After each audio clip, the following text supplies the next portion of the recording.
கர்த்தர் நல்லவர், அவர் கிருபை என்றும் உள்ளது. ஆமென் சொல்லுங்க. புலம்பலின் புஸ்தகம் 3ஆம் அதிகாரம் 2ஆம் வசனத்த வாசிக்கலாமா? என் ஆண்டவர் என்னை வெளிச்சத்திலே அல்ல, இருளிலே அழைத்து நடத்தி வந்தார். தேவன் என்னை வெளிச்சத்திலே அல்ல, இருளிலே அழைத்து நடத்தி வந்தார். ஆமெனா? ஆண்டவர நாம பெரும்பாலும் எப்படி அறிஞ்சிருக்கிறோம் அப்படின்னா, வெளிச்சத்தில நடத்துவாரு, தெள்ளத் தெளிவா நடத்துவாரு, பட்ட பகல்ல நடத்துவாரு அப்படின்னு நம்ம அறிஞ்சு வச்சிருக்கிறோம். கரெக்ட்டு. அறியத் தவறுனத எரேமியா நமக்கு சொல்லித் தந்திருக்கிறாரு. எப்படி நடத்துறாராம்? இருளிலே அழைத்து, இருளிலே நடத்தி வந்தார். என்ன ஒரு அப்பட்டமான ஒரு உண்மைய கொஞ்சமும் யோசிக்காம, கொஞ்சமும் தயங்காம வேதம் அவர குறித்து நமக்கு எழுதி தருதுன்னு கவனிங்க. வெளிச்சத்தில மட்டும் நடத்துகிறவர் அல்ல, இருளிலேயும் நடத்துவார். ஆமென். இருளிலே நடத்தி வந்தார். இருளுக்குள்ளே நடத்தினார். இருளிலும் நடத்தினார். எல்லாமே அர்த்தம் வேற. தேவன் என்ன கூப்பிட்டு, "இங்க வாடா. இங்க வாடா. எங்க ஆண்டவரே வெளிச்சமா இருக்கேன். இந்த பக்கம் கூப்பிடு. இங்க வாடா." கூப்பிட்டு இருட்டுக்குள்ள தள்ளிட்டாரு. கண்ண கட்டி காட்டுல விட்டா எப்படி இருக்கும்? வழியும் தெரியாது, திசையும் தெரியாது, பாசையும் தெரியல. ஒண்ணுமே தெரியல. யோசேப்ப தகப்பன் வீட்ல வெளிச்சத்தில நடத்தினாரு. திடீர்னு யோசேப்ப கூப்பிட்டு இருள்ல நடத்துறாரு. அவனுக்கு பாசையும் தெரியாது, ஊரும் தெரியாது. வழக்கமே இல்லாத ஏரியா. எகிப்துக்கு போயிட்டான். கவனிச்சீங்களா? இருளிலே நடத்தி வந்தார். அதனால ஆண்டவர் நல்லா நாம இருந்தா தாங்க, ஆண்டவர் நம்மள நடத்துறாருன்னு அர்த்தம். எப்படி புரிஞ்சு வச்சிருக்கிறோம்? நாம ஜெகஜோதியா, கை நிறைய பணத்தோட, வீடு வாசலோட, ஆஸ்திகளோட, சொத்துக்களோட நாம இருந்தா தான் ஆண்டவர் நம்மள நடத்துகிறார் என்று அர்த்தம். ஒருவேளை கஷ்டப்பட்டாலோ, ஒருவேளை நெருக்கப்பட்டாலோ, ஒருவேளை ரூ. 10 காசுக்கு அங்கங்க கேட்கிற மாரி இருந்தாலோ, ஒருவேளை சாப்பாடுக்கு நம்ம கஷ்டப்படுற மாரி இருந்தாலோ, தேவன் நம்மள நடத்தல சிஸ்டர் அப்படின்னு சொல்றது சகஜம். ஆமெனா? அப்படி இல்ல, அப்படி இல்ல. தேவன் நம்மள அழைத்து இருளிலேயும் நடத்துகிறவர். நம்பர் 1. தேவன் நம்மை இருளிலும் நடத்துகிறவர். காப்பாத்துவார் உங்கள. கைவிட மாட்டாரு. ஆமென். எதுக்காக தேவன் இருள நடத்துறாரு? எதுக்கு நினைக்கிறீங்க? பாருங்க, நம்ம ஆண்டவருக்கு ஒரு நல்ல ஒரு ஆசை இருக்கு. நம்ம கஷ்டப்படுறத பார்த்து ரசிக்கணும். நம்ம வியாதியோட அலையிறது அவருக்கு அவ்வளவு சந்தோஷம். அப்படியா? உங்கள உடைக்கணும், உங்கள ரெடி பண்ணணும், உங்கள தயார் செய்யணும், உங்கள ஆயத்தம் பண்ணணும், உங்கள பக்குவப்படுத்தணும். இதுக்கு எல்லாமே நமக்கு தேவை இருள். உங்கள தெளிவுபடுத்தணும். அதுக்கு தேவை இருள். ஆமென். உங்கள பட்டு மெத்தையிலேயே வாழ வச்சா விளங்குமா? எப்பவுமே பெத்தவங்க சொல்லுவாங்க. அந்த கல்யாணம் பேசும்போது சொல்லுவாங்க, "தம்பி, என் பிள்ளைய கஷ்டம் தெரிஞ்சு வளர்த்துருக்கேன் தம்பி. அதெல்லாம் வந்து உங்கள பார்த்துக்குவா தம்பி. ரொம்பலாம் செலவு வைக்க மாட்டா தம்பி." எப்படி எப்படி தெரிஞ்சு வளர்த்தாங்களாம்? கஷ்டம் தெரிஞ்சு வாழ்ந்த பிள்ளை. ஒரு நல்ல தகப்பனா இருக்கட்டும், ஒரு நல்ல தாயா இருந்தா, பிள்ளைகளுக்கு கஷ்டத்த சொல்லி வளர்ப்பாங்க. இல்லன்னா அது தெண்டம். அந்த அம்மா, அப்பா தெண்டம். படுற கஷ்டங்கள சொல்லி வளர்க்கணும். தாங்கள் பட்ட கஷ்டங்கள சொல்லி வளர்க்கணும். அதுதான் சரியான அம்மா, அப்பா. பிள்ளைகளுக்கு கஷ்டம்னா என்னன்னு தெரியணும். கேட்கறதெல்லாம் வாங்கி கொடுக்கறது நல்ல அப்பா இல்ல. நல்ல அம்மா கிடையாது. எத வாங்கி தரணுமோ, அத வாங்கி தந்துட்டு, எத வாங்கி தரக்கூடாதோ, வாங்கி தரக்கூடாதுங்கிறது தான் சரியான அம்மா, அப்பா. எல்லாத்துக்கும் கேட்கறதெல்லாம் வாங்கி கொடுத்தா செல்லாது. செல்லமா வளர்ந்த எந்த பிள்ளையும் விளங்காது. உருப்படவே உருப்படாது. உத்தரவாதத்தோட சொல்றேன். உருப்படவே உருப்படாது. ஆமென். அப்ப தேவன் நமக்கு இப்படி தெரியுதுல்ல. ஒரு பெத்தவங்களுக்கு தான் பிள்ளைய கஷ்டம் தெரிஞ்சு வளர்க்கணும். கஷ்டம் தெரிஞ்சு வளர்க்கணும்னா என்ன செய்யணும்? அ கஷ்டத்த சொல்லிக் கொடுத்தா மட்டும் பத்தாது. "நான்லாம் எவ்வளவு கஷ்டப்பட்டேன் தெரியுமா?" அப்படின்னு கஷ்டத்த சொல்லிக் கொடுத்தா மட்டும் பத்தாது. கஷ்டம்னா என்னன்னு காமிக்கணும். ஒரு வேளை பட்டினினா சாப்பாடு இல்லாம காமிக்கணும். ட்ரெஸ் இல்லன்னா என்னங்கிறத பழைய ட்ரெஸ்ஸ போட்டு, கிழிஞ்ச ட்ரெஸ்ஸ போட்டு போட வச்சு காமிக்கணும். வெயில்னா என்னங்கிறத வெயில்ல நடக்க விட்டு காமிக்கணும். "பஸ்ஸுக்கு டிக்கெட் இல்லடா. நாங்க 3 கிலோமீட்டர் நடந்து போனோம்டா. எவ்வளோ பெயின் தெரியுமா காலு?" அப்படிங்கிறத பிள்ளைக்கு காசு கொடுக்காம நடக்க விட்டு காமிக்கணும். பிராக்டிகல். வாயில சொல்றது தியரி. நான் கஷ்டப்பட்டான் அப்படின்னு. நீ கஷ்டப்படனாங்கிறது தியரி. இது மட்டும் ஒர்க் அவுட் ஆகாது. கஷ்டம்னா என்னங்கிற எக்ஸ்பீரியன்ஸ் பிள்ளைகளுக்கு கொடுக்கப்படணும். அப்படிங்கிறது ஒரு சரியான நல்ல பேரண்ட்ஸ் விரும்புவாங்க. அப்படிதான் இருப்பாங்க. அப்படிதான் இருப்பாங்க. ஆமென். நம்மளே இப்படி இருக்கும்போது, படைச்சவரு, அதிலும் நல்ல படைப்பாளி, ஒரு படி அதிகமா நினைப்பார்ல. உனக்கு கஷ்டம்னா என்னன்னு தெரியும்டா. இங்க பாரு, நான் இல்லன்னா உனக்கு எவ்வளவு கஷ்டம் தெரியுமா? தெரிய வைக்கிறேன் பாரு. இங்க பாரு, இருள் எவ்வளவு கஷ்டம் தெரியுமாடா? நீ இருள்ல நடந்தா தான், இருள்ல நடக்கிற பலருக்கு நீ வெளிச்சமா இருக்க முடியும். என்ன சொன்னேன்? பேதுருவே, நீ குணப்பட்ட பின்பு உன் சகோதரனை ஸ்திரப்படுத்து. தம்பி பேதுரு, உன்னையே பிசாசு சுழல போட்டு புடைச்சா தான், மத்தவங்கள சுழல போட்டு புடைக்கும்போது, நீ போய் தைரியம் குடுக்க முடியும்டா பேதுரு. ஆமென். அப்ப ஆண்டவர் நம்மள இருள்ல நடத்துறவரு. இ நடத்துறதுக்கான காரணம் 1 இல்ல, 2 இல்ல. நான் நெறைய சொல்லிட்டு போறேன் பாருங்க. அதனால ஆண்டவர் இருக்காரா? கஷ்டம் வந்துருச்சு, கவலை வந்துருச்சு, துக்கம் வந்துருச்சு, இலக்கம் வந்துருச்சு, ஏமாற்றம் வந்துருச்சு. ஆண்டவர் இருக்கிறாரா? ஆண்டவர் தான் என்ன நடத்துறாரா? சந்தேகம் வேண்டாம். ஆண்டவர் உங்கள பழக்குவிக்கிறார். ஆண்டவர் உங்கள பயிற்சிவிக்கிறார். ஆண்டவர் உங்கள பக்குவப்படுத்துகிறார். ஆமென் சொல்லுங்க. இத தெரிஞ்சுக்கிட்டதுனால தான் பைபிள்ல தெளிவா இருக்கு. வெளிச்சத்திலே அல்ல, இருளிலே அழைத்து நடத்தி வந்தார். ஆமென். அடுத்து வாசிக்கலாம். 7ஆம் வசனம் வாசிங்க. புலம்பல் 3:7. நான் புறப்படக்கூடாதபடி என்னைச் சூழ வேலி அடைத்தார். என் விலங்கை பாரமாக்கினார். 8. நான் சத்தமிட்டு கூப்பிட்டாலும் என் ஜெபத்துக்கு வழியை அடைத்து போட்டார். அடுத்து 9. வெட்டின கற்களின் சுவரால் என் வழிகளை அடைத்து போட்டார். என் பாதைகளை தாறுமாறாக்கினார். அவர் எனக்கு பதிவிருக்கிற கரடியும் மறைவிடங்களில் தங்குகிற சிங்கமுமாயிருக்கிறார். 11 வாசிக்கலாம். என் வழிகளை நல்வழிகளை எல்லாம் தூக்கி எறிஞ்சிட்டு என்னை துண்டித்து போட்டார். அண்டர்லைன் வேர்டு, என்னை பாழாக்கி விட்டார். சிஸ்டர், சிஸ்டர், இத உங்களுக்கு சொல்றதுக்கு எப்படி சிஸ்டர் தைரியம் வந்துச்சு? ஏன் சிஸ்டர் கர்த்தரை போய் இப்படி சொல்றீங்க? அவர்தான் பாவம் எரேமியா தெரியாத்தனமா என்னத்தையோ சொல்லிட்டாரு, என்னத்தையோ எழுதிட்டாரு. நம் இயேசு நல்லவர், ஒருபோதும் கைவிடா.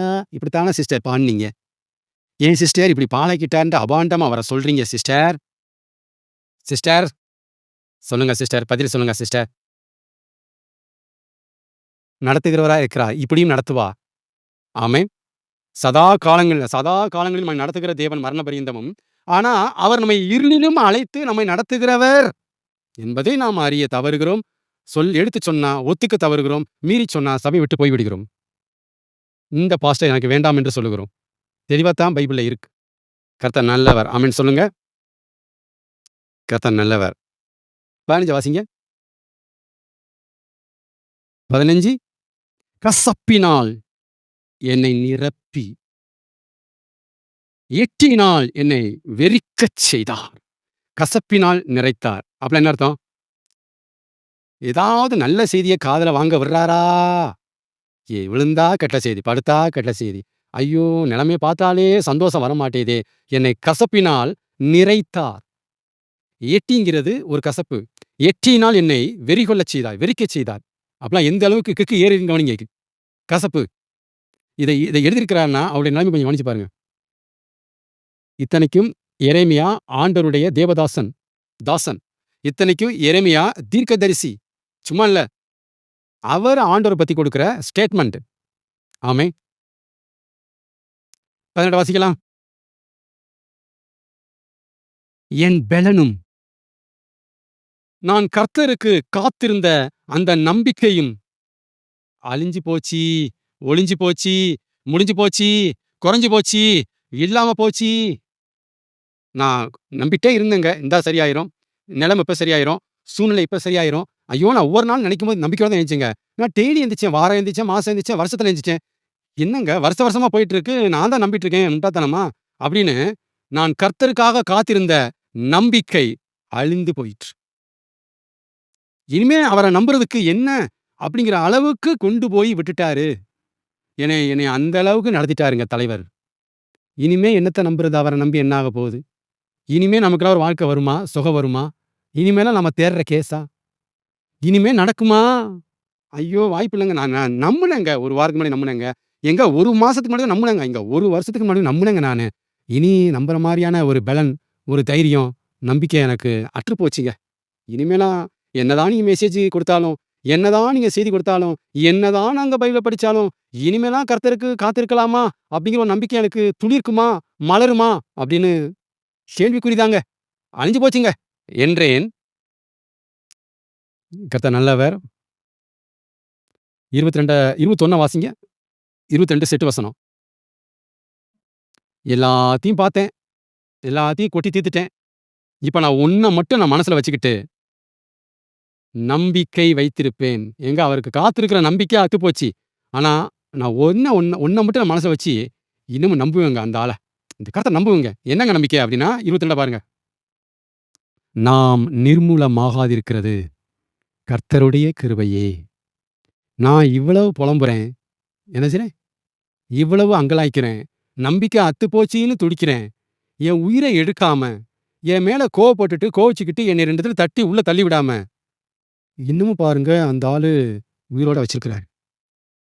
இன்னமும் என் ஆளு என்ன ஜீவனோட ஏஞ்சி பார்த்தேங்க. உயிரோட இருக்கேங்க. நேத்து தான் அவ்வளவு அங்கலாய்ச்சேன், அவ்வளோ புலம்புனேன். இனி அவ்வளோதான் ஓவர்ன்னு நெனச்சேன். காலைல நான் பாட்டுக்கு எந்திச்சு பல் தேய்க்க போயிட்டேன். நாம் நிர்மூலமாகாதிருக்கிறது கர்த்தருடைய கிருபையே. ஆமென்.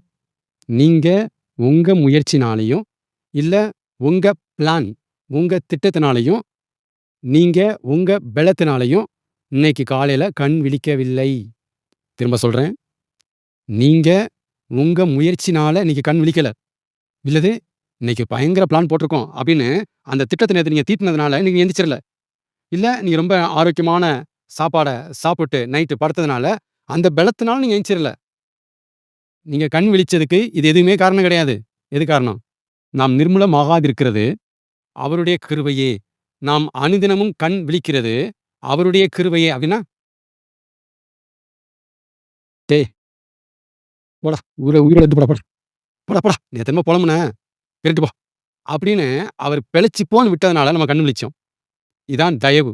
இதான் கிருபை. ஆமென் சொல்லுங்க. நம்பர் 1. 2வது நிர்மூலமாகாதிருக்கிறது கிருபையே அப்படின்னா, இவ்வளவு கஷ்டத்திலயும், இவ்வளவு நெருக்கத்திலயும், என்னமோ தெரியல, அவர் மேல எனக்கு நம்பிக்கை போச்சுங்க. இதுக்கு மேல அவர் செய்வாரா, செய்ய மாட்டாரான்னு எனக்கு டவுட் வந்துருச்சு. எத்தனையோ தடவ பைபிள் படிச்சாச்சு, எவ்வளவோ YouTubeல மெசேஜ் கேட்டாச்சு. நம்பிக்கை எனக்கு போயிருச்சுங்க. நம்பிக்கை எனக்கு வரமாட்டேங்குதுங்க. ஆனாலும் பாருங்களேன் ஆனாலும் பாருங்களேன், நான் இன்னும் அவர தான் நம்பிட்டு இருக்கிறேன். ஏன் நம்புறேன்னு எனக்கு தெரிய மாட்டேங்குது. கேட்டாலும் பதில் வரமாட்டேங்குது. ஏன்? நாம் விசுவாசத்தில் நிர்மூலமாகாதிருக்கிறதும் அவருடைய கிருபையே. அவருடைய கிருபை. ஏன் நம்புறேன்னு எனக்கும் தெரிய மாட்டேங்குது.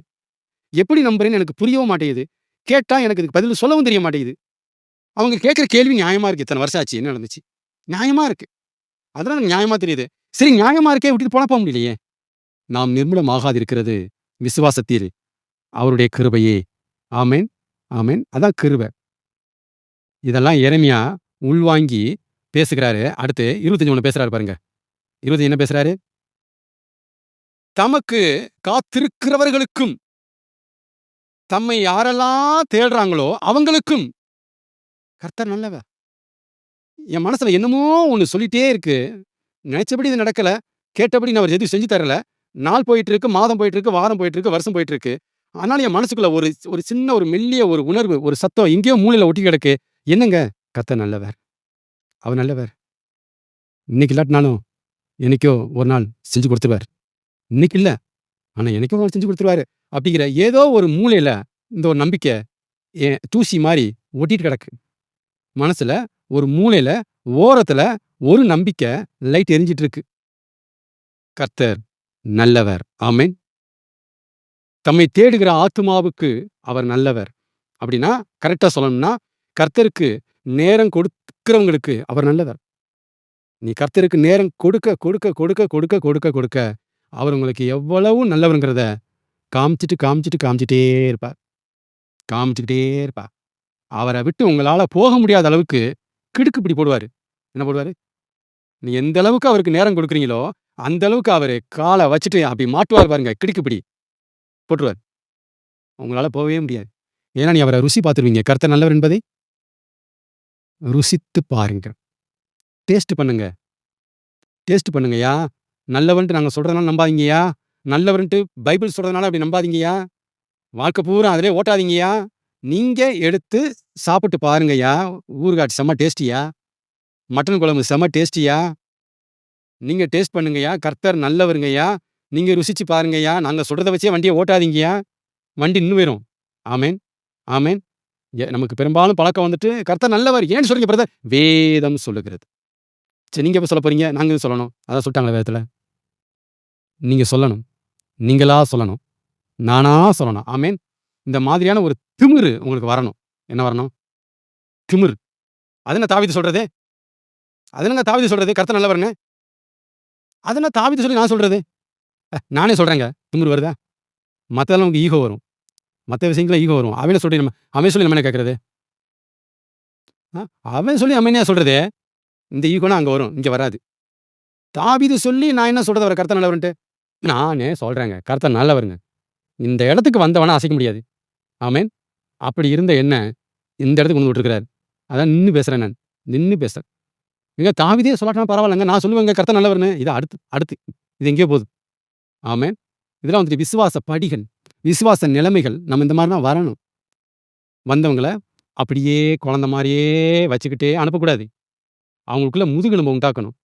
அவங்க நிக்கணும். ஆமென். அவங்க மைக்க புடிச்சு பேசணும். மைக்க புடிச்சு பேசுறவர் உட்கார்ந்து கேட்கணும். சபை மாறுவதாக. இப்படித்தான் மாறணும். இது வந்து என் அடி மனசுல இருக்கிற ஏக்கம். நான் பேசிட்டே நீங்க கேட்கணுங்கிறது என்னோட ஐடியா கிடையாது. நான் பேசி, பேசி உங்களுக்குள்ள ஸ்திரம் வந்து, நீங்களே தனிப்பட்ட முறையில ஆண்டவர டேஸ்ட் பண்ணி, அனுபவிச்சு, நான் அவர்ட்ட பேசுறேனே, அவங்க வந்தா தான் நான் வந்து ஜெயிச்சிட்டேன். நான் சாதிச்சிட்டேன். அப்பா! இத தான்டா எதிர்பார்த்தேன்டா அப்பா! ஆமென். பார்த்தீங்களா? எந்த கனவோட ஆண்டவர் சபைய ஆரம்பிச்சிருக்கிறாருன்ட்டு. வருஷமெல்லாம் உங்கள அங்கேயும், வருஷமெல்லாம் என்னை இங்கேயும் உட்கார வைக்கிறதுக்கு ஆண்டவர் என்ன அழைக்கல. ஆமென். இங்க இருக்கிற நான் அங்கேயும், அங்க இருக்கிற நீங்கள் இங்கேயும் இருக்கும்படி தேவன் அழைத்திருக்கிறார். ஆமென் சொல்லுங்க. ஆமென். ஆளால் எழும்பி பேசணும் ஆண்டவர. விட்டுக் கொடுக்காம பேசணும். விடாம பேசணும். கஷ்டத்திலயும், துக்கத்திலயும், இக்கட்டிலயும், நெருக்கத்திலயும், ஃபெயிலியர்லயும் விட்டுக் கொடுக்காம ஆண்டவர பேசுறவன தான் ஆண்டவர் பயங்கரமா பயன்படுத்த இருக்கிறார். ஆமென் சொல்லுங்க. கர்த்தர் நல்லவர். அடுத்து வாசிங்க.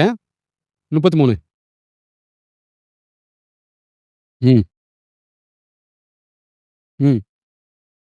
ஆண்டவர் பாருங்க, ரொம்ப மனசு முவந்து, மனம் உவந்து யாரையும் சிறுமைப்படுத்துறவரே இல்ல. சஞ்சலப்படுத்துறவரும் இல்ல. தேவ. அதனால தான் இருள். இவன இந்த இருள் பாதையில நடத்த வேண்டிய நிலைமை இருக்கு. வேற வழி இல்லையே! வேற வழி இல்லையே! இவனுக்கு ஒரு வேள சாப்பாட போடாம இருந்தா தான் அவனுக்கு பட்டினி என்னன்னு தெரியும். வேற வழி இல்லையே! எனக்கு மனசு இல்ல தான். பட் அவனுக்கு பட்டினினா என்னன்னு தெரியணுமே!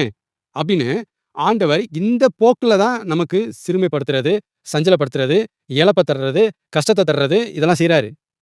ஆசைப்பட்டு, கொண்டாட்டப்பட்டு ஆண்டவர் நம்மள எந்த கஷ்டமும் பண்றதே இல்ல. ஆமென் சொல்லுங்க. தெளிவா சொல்றாரு. இவ்வளோ பேசின எரேமியா, அவர் மனப்பூர்வமாய் மனுபுத்திரரை சிறுமையாக்கி சஞ்சலப்படுத்துறது இல்லை. அப்படிலாம் செய்றதே இல்ல. வேற வழி இல்லடா. மண்ல எடுத்த தங்கம். வேற வழி இல்ல. இத தீயில போட்டா தான் சுத்தமாகும். எனக்கு தீயில போடக்கூடாது தான். பட் வழி இல்லையே! தங்கத்துல இருக்கிற அழுக்கு போகணும்னா தீயில போட்டு தான ஆகணும். என்ன கொஞ்சம் தப்பா எடுத்துக்காத என்ன? அப்படி போடுறார் தீயில. இதான் தேவனுடைய குணாதிசயம்.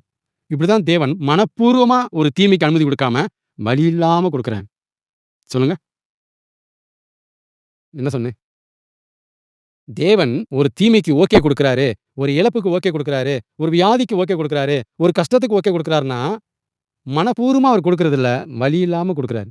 நம்பலாமா? வழி இல்லாம குடுக்கிறவர நீங்க தப்பாக எண்ணி விடாதீர்கள். வழி இல்ல.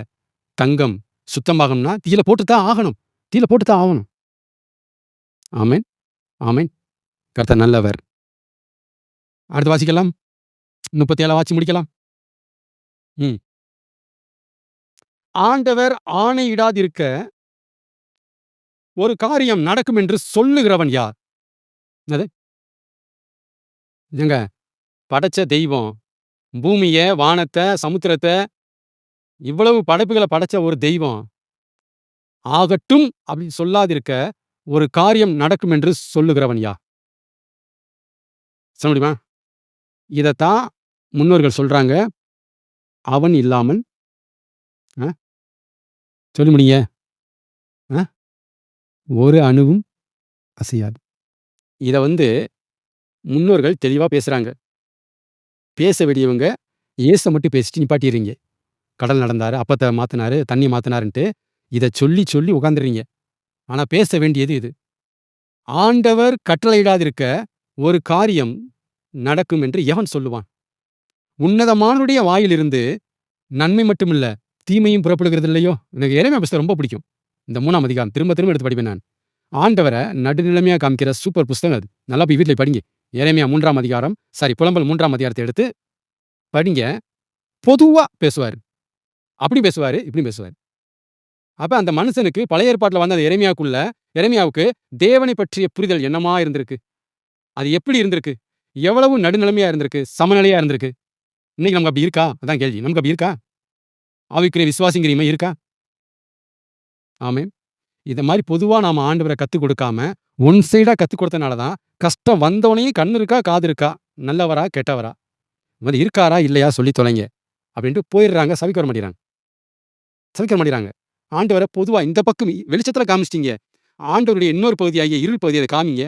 அவர் எப்படி என்ன செய்றாரு? ஏன் செய்றாரு? எதுக்கு செய்றாருன்ட்டு காமிங்க. ஆமென். காமிக்கலாமா? நம்ம நம்பலாமா? அதனால ஆண்டவர ஒன் சைடா பார்க்காதீங்க. பெத்தவங்கட்ட நல்ல பேரண்ட்ஸ்ட்ட 2 குணம் இருக்கும். ஒண்ணு நல்லா வாரி வழங்குவாங்க. இன்னொன்னு நோ சொல்லிட்டே இருப்பாங்க. கண்டுபிடிச்சீங்களா? அந்த 2மே இருக்கும் ஆண்டவர்ட்ட. அதனால தான் ஆண்டவர் நம்முடைய நெறைய ஜெபத்துக்கு நோ சொல்றாருன்னா, நல்லவரா இருந்து நோ சொல்றாரு. புரிஞ்சுக்கணும். உனக்கு இது செட் ஆகாதுன்னு நோ சொல்றாரு. புரிஞ்சுக்கணும். கேட்டா தரமாட்டேங்கிறாரு. இயேசு நாமத்தில் கேட்டா எத கேட்டாலும் தருவேன்னு சொன்னாரு. ஆனா தரமாட்டேங்கிறாரு. இப்படியே அவர கம்ப்ளைண்ட் பண்ணக்கூடாது. ஆமென் சொல்லுங்க.